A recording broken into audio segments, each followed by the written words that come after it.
May I coming madam? Yes, come in come in. তা আপনাকে এইভাবে মারলো কে?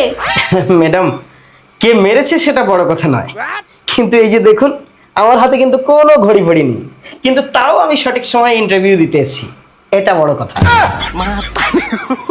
হ্যাঁ হ্যাঁ, আপনি একদম ট্রেন টাইমের মতো এসেছেন। Thank you madam. Okay okay. আচ্ছা এবার বলুন তো, আপনি ঘড়ি না দেখো সঠিক সময় কিভাবে এলেন? দাঁড়ান ম্যাডাম, আগে আমার ঘরের কথাটা বলি।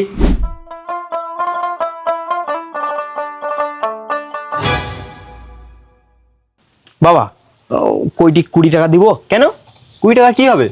না মানে বাবা, ইন্টারভিউ দিতে যাইটি তো। ও আচ্ছা, ইন্টারভিউ দিতে যাবি? দাঁড়া দাঁড়া বাপ দাঁড়া, আমি এক্ষুনি আসছি। দাঁড়া বাঞ্চত দাঁড়া, শালা চুদির ভাই, আজ 10 বছর ধরে ইন্টারভিউ দিতে যাচ্ছিস, 10 বছর ইন্টু 20 টাকা আমাকে দিয়ে তারপর ইন্টারভিউ দিতে যাবি? ভারী অদ্ভুত ফ্যামিলি তো আপনাদের। আচ্ছা ঠিক আছে, তারপর বলুন কি হলো? হ্যাঁ, তারপর আমি মেন রোডে হাঁটতে হাঁটতে উঠে পড়লাম। উঠে দেখলাম একটাও গাড়ি নেই। কি করি, হাতেও যে ঘড়ি নেই, টাইমটা দেখবো। তখন আমি একটা বিদেশি বুদ্ধি খাটালাম। কি বুদ্ধি?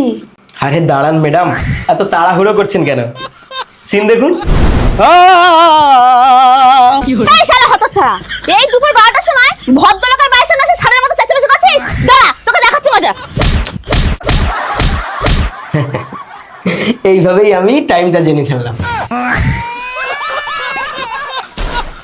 দেখুন, এই ভারতীয় কোম্পানি আপনাকে চাকরি দিতে পারবে না। আপনি এক কাজ করুন, বিদেশে যান, ওখানে গিয়ে ইন্টারভিউ দিন।